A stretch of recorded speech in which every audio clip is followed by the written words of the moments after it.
क्या चुनाव आयोग पूरे देश में बिहार की तरह वोटर लिस्ट वेरिफिकेशन का विशेष अभियान शुरू करने वाला है? क्या पूरे देश के लोगों को यह साबित करना होगा कि वो वोटर हैं या नहीं?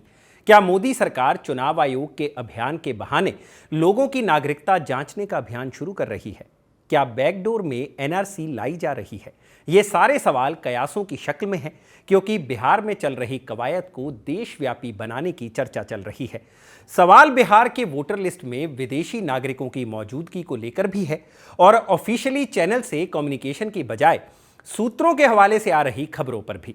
नेपाल से ब्याह कर आई बहुओं की नागरिकता का भी सवाल है और रोटी बेटी के रिश्ते का भी। खबरगांव समाचार के इस एपिसोड में इन्हीं सवालों के जवाब तलाशने की कोशिश करेंगे। नमस्कार, मैं हूं भूपेंद्र सोनी और आप देखना शुरू कर चुके हैं हमारा डेली बुलेटिन खबरगांव समाचार। क्या वक्फ संशोधन कानून संवैधानिक है? सवाल है जाति जनगणना जाति कैसे पूछ ली? कौन रेडिकलाइज हो चुका है? मिट्टी में मिलाने का समय आ गया है। वोटर लिस्ट में सुधार की जो प्रक्रिया बिहार में चल रही है वो जल्द ही देशव्यापी हो सकती है, यानी बिहार के अलावा जल्द ही दूसरे राज्यों में भी शुरुआत हो सकती है।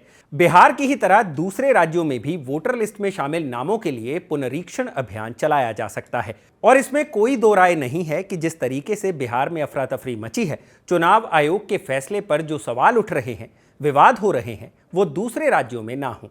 खास तौर पर असम और बंगाल जैसे राज्यों में, जहां अवैध घुसपैठ एक बड़ा मुद्दा है और अगले साल दोनों ही राज्यों में चुनाव भी हैं। ऐसे में किसका नाम वोटर लिस्ट में होगा और किसका नहीं, ये एक बड़ा मुद्दा बनने वाला है।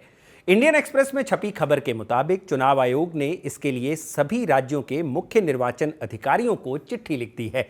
कह दिया है कि जो कवायद बिहार में हो रही है उसके लिए तैयारी शुरू कर दीजिए। यह चिट्ठी 5 जुलाई 2024 को लिखी गई, यानी बिहार में चल रही स्पेशल इंटेंसिव रिवीजन को रोकने की मांग वाली याचिका दायर होने के एक दिन बाद। चुनाव सुधारों के लिए काम करने वाली संस्था एडीआर, सामाजिक कार्यकर्ता योगेंद्र यादव, राजद सांसद मनोज झा, टीएमसी सांसद महुआ मोइत्रा और अन्य लोगों ने प्रक्रिया को असंवैधानिक बताते हुए सुप्रीम कोर्ट में याचिका दायर की थी। हालांकि सुप्रीम कोर्ट ने इसे असंवैधानिक नहीं माना, प्रक्रिया चालू रखने के निर्देश दिए। अगली सुनवाई 28 जुलाई को होनी है। हालांकि चुनाव आयोग अंतिम फैसले के इंतजार के मूड में नहीं है। सभी राज्यों के चुनाव आयोगों से तैयारी शुरू करने के लिए कह दिया गया है। बिहार में वोटर्स रिवीजन के लिए बेस ईयर यानी आधार वर्ष 2003 को चुना गया है, जब आखिरी बार इंटेंसिव रिवीजन किया गया था। इसी तरह से अन्य राज्यों में भी अलग अलग साल बेस ईयर के तौर पर चुने जा सकते हैं। उदाहरण के लिए दिल्ली की मतदाता सूची का आखिरी इंटेंसिव रिवीजन 2008 में किया गया था। जहां एक तरफ चुनाव आयोग ने इस प्रक्रिया के पीछे की वजह तेजी से होते डेमोग्राफिक बदलाव, शहरीकरण, पढ़ाई, नौकरी या अन्य वजहों से होने वाले प्रवास को बताया है, वहीं दूसरी तरफ विपक्षी दलों ने इसके पीछे राजनीतिक मंतव्य बताया है। चुनाव से पहले वोटर लिस्ट में हेराफेरी करने के आरोप लगाए हैं। पिछले कुछ चुनावों के दौरान हमने ये देखा भी है कि वोटर लिस्ट और चुनावी प्रक्रिया में धांधली के आरोपों के साथ विपक्ष केंद्र की सरकार पर हमलावर रहा है।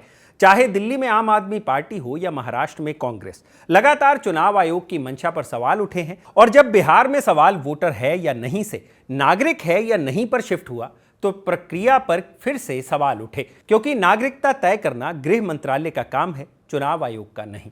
लेकिन चुनाव आयोग कहता है कि वोटर है या नहीं यह जानने के लिए नागरिक है या नहीं जानना ही होगा, क्योंकि वोटर वही हो सकता है जो भारत का नागरिक हो, और जो भारत का नागरिक है वो कागज दिखा दे, बात खत्म। लेकिन विपक्ष इसे बैकडोर से एनआरसी लागू करने की कवायद बता रहा है। एनआरसी क्या है? एक रजिस्टर है, नेशनल रजिस्टर ऑफ सिटीजन्स। इस रजिस्टर में सभी नागरिकों का नाम लिखा होगा। जिसके पास नागरिकता साबित करने वाले कागज होंगे उनका नाम इस रजिस्टर में दर्ज किया जाएगा। वो देश का नागरिक होगा। जिनके पास कागज नहीं होंगे उनके खिलाफ आगे की कार्रवाई होगी, जांच पड़ताल होगी। अगर अवैध प्रवासी होंगे तो डिपोर्ट भी किया जाएगा। फिलहाल ये असम में लागू है। बीच बीच में इसके लागू होने की खबरें उठती रहती हैं, लेकिन व्यापक विरोध की वजह से फिलहाल ठंडे बस्ते में है। अब विपक्षी दलों का कहना है कि सरकार एसआईआर के बहाने एनआरसी ला रही है, क्योंकि इस प्रक्रिया में भी हर किसी को अपनी नागरिकता साबित करनी ही होगी। कांग्रेस के संगठन महासचिव केसी वेणुगोपाल ने इस फैसले पर सवाल उठाए और कहा, भाजपा ने एक बुरे विचार को लेकर उसे और भी बदतर बनाने की कला में महारत हासिल कर ली है। मानो बिहार में एसआईआर का विरोध और अराजकता काफी नहीं था, जो अब बीजेपी के कंट्रोल वाला चुनाव आयोग पूरे देश को ये आघात देना चाहता है। हर भारतीय नागरिक को शक की निगाह से देखा जाएगा, उनके मताधिकार पर खतरा होगा और पूरी चुनावी व्यवस्था में धांधली होगी। चुनाव आयोग को राष्ट्रव्यापी एसआईआर के सभी प्रस्तावों को तुरंत रद्द कर देना चाहिए। अब कांग्रेस पार्टी भले ही चुनाव आयोग की मंशा पर सवाल खड़े कर रही हो, चुनाव आयोग का दावा ठीक उलट है। आयोग का कहना है कि वोटर लिस्ट की पवित्रता बनी रहे, इसके लिए इंटेंसिव रिवीजन जरूरी है, क्योंकि बड़ी संख्या में विदेशी नागरिकों का नाम भी वोटर लिस्ट में शामिल है। बिहार में प्रक्रिया शुरू होने के बाद ये जानकारी सामने आई है। सोर्सेस के हवाले से इकोनॉमिक टाइम्स ने खबर छापी है कि घर घर जाकर वोटर्स के वेरिफिकेशन के दौरान बड़ी संख्या में नेपाल, बांग्लादेश और म्यांमार के लोगों के नाम वोटर लिस्ट में पाए गए हैं। इनके अलावा आधार कार्ड, राशन कार्ड, निवास प्रमाण पत्र जैसे दस्तावेज भी मिले हैं। अगर जांच पड़ताल में इनकी नागरिकता बाहर की साबित होती है तो फिर इनका नाम फाइनल लिस्ट में शामिल नहीं किया जाएगा। अब सवाल यह है कि बिहार में ये विदेशी नागरिक आए कहां से? जवाब आपको बिहार का नक्शा देखकर समझ आ जाएगा। सीमांचल का इलाका बांग्लादेश की सीमा से लगता हुआ तो नहीं है, लेकिन बहुत दूर भी नहीं है। यह इलाका मुस्लिम बाहुल्य है। पूर्णिया, अररिया, कटिहार और किशनगंज में भारी संख्या में बांग्लादेशी और रोहिंग्या घुसपैठियों के होने की बात उठती रहती है। उन्हें शरण देने और बसाने के आरोप भी लगते हैं। अक्सर भारतीय जनता पार्टी और उसके सहयोगी संगठनों के नेता आरजेडी, टीएमसी और कांग्रेस पर इन्हें बढ़ावा देने का आरोप लगाते हैं और पलटकर विपक्षी दल पूछते हैं कि पिछले 10 साल से सीमा सुरक्षा की जिम्मेदारी आपकी है, आपने क्या किया? बांग्लादेश के बाद दूसरा पड़ोसी देश है नेपाल, जहां से बिहार का रोटी बेटी का रिश्ता है। नेपाल के लोगों को भारत आने के लिए वीजा नहीं लगता है। दोनों तरफ के लोगों का खूब आना जाना है। मधुबनी, सीतामढ़ी, किशनगंज और सुपौल जैसे जिलों में शायद ही कोई ऐसा गांव हो जहां नेपाल से बहू ब्याह कर ना आई हो। ये हमेशा से होता आया है। हजारों की संख्या में महिलाएं हैं जो 2003 के बाद ब्याह कराई हैं, 2 दशक से यहां रह रही हैं। उनके पास आधार कार्ड, वोटर आईडी और अन्य दस्तावेज भी हैं। उन्होंने चुनावों में वोट भी किया है, लेकिन अब उनके सामने सवाल अपनी नागरिकता साबित करने का है और इसके लिए उनके पास कोई वैध दस्तावेज नहीं है। उनकी गिनती विदेशी नागरिक के तौर पर होगी और वोटर लिस्ट से नाम कट जाएगा, क्योंकि नागरिकता अधिनियम 1955 के मुताबिक किसी भारतीय नागरिक से शादी के बाद कोई व्यक्ति लगातार 7 साल भारत में निवास करने के बाद भारत की नागरिकता के लिए पात्र हो जाता है। लेकिन इसके लिए उसे गृह मंत्रालय में नागरिकता के लिए आवेदन करना होगा। उसे विवाह निबंधन प्रमाण पत्र और लगातार 7 साल भारत में रहने का प्रमाण भी देना होगा। अब हुआ क्या कि शादी के बाद नेपाली महिलाओं ने अन्य दस्तावेज बनवा लिए, आधार कार्ड या राशन कार्ड के जरिए वोटर लिस्ट में नाम भी शामिल हो गया। इसलिए बड़ी संख्या में लोगों ने नागरिकता के लिए अप्लाई ही नहीं किया। अब ऐसी महिलाओं के सामने नागरिकता साबित करने की चुनौती है। चुनौती शादी के सालों बाद विवाह निबंधन प्रमाण पत्र बनवाने की भी है।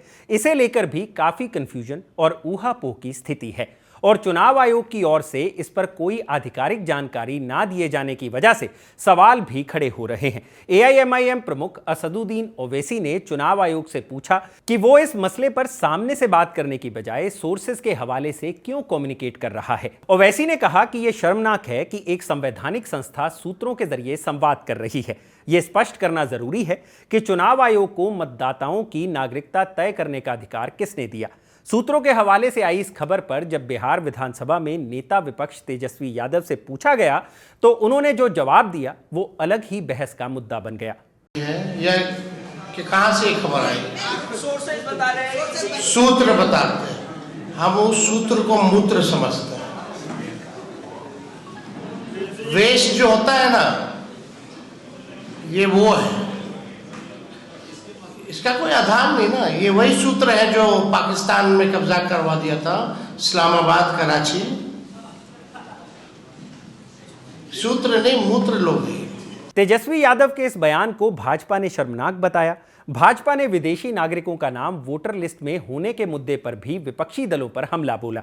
बीजेपी आईटी सेल प्रमुख अमित मालवीय ने आरोप लगाया कि वोट बैंक बनाने के लिए विपक्षी दल एसआईआर का विरोध कर रहे हैं। बिहार की मतदाता सूची में बांग्लादेश, म्यांमार और नेपाल जैसे देशों के विदेशी नागरिकों के नाम मिले हैं। यह खुलासा विशेष संक्षिप्त पुनरीक्षण यानी स्पेशल इंटेंसिव रिवीजन के दौरान हुआ है। आरजेडी, कांग्रेस, वामपंथी और उनके ढोल बजाने वाले पत्रकार से यूट्यूबर बने प्रचारक, एनजीओ और तथाकथित कानूनी कार्यकर्ता लगातार ऐसे नामों को सूची में शामिल करवाने का दबाव बना रहे थे। अब सच सामने है, क्या यही उनका वोट बैंक मॉडल है? सबके अपने अपने दावे हैं और अपने अपने सच। जो जिसकी राजनीति को सूट करता है वो वही चुन रहा है।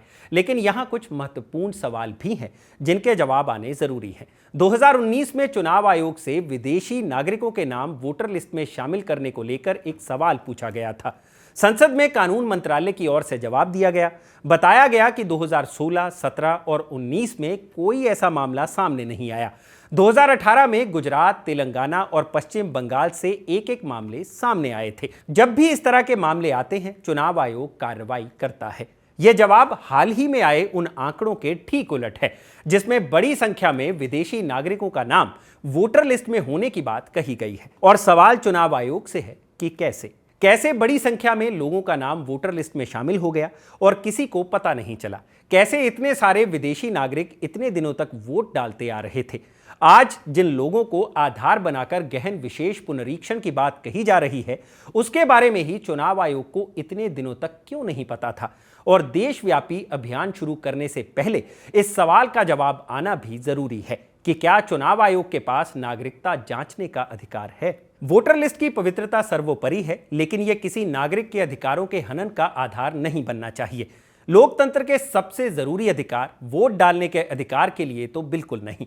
सवालों के जवाब मिलेंगे तो आप तक पहुंचाएंगे जरूर। बने रहिएगा खबरगांव के साथ। आज के खबरगांव समाचार में बस इतना ही। यह समाचार लिखा था मेरे साथी गौरव श्यामा पांडे ने और इसे कैमरा के पीछे रिकॉर्ड किया है मेरे साथी अयान ने। आप देख रहे हैं खबरगांव। शुक्रिया।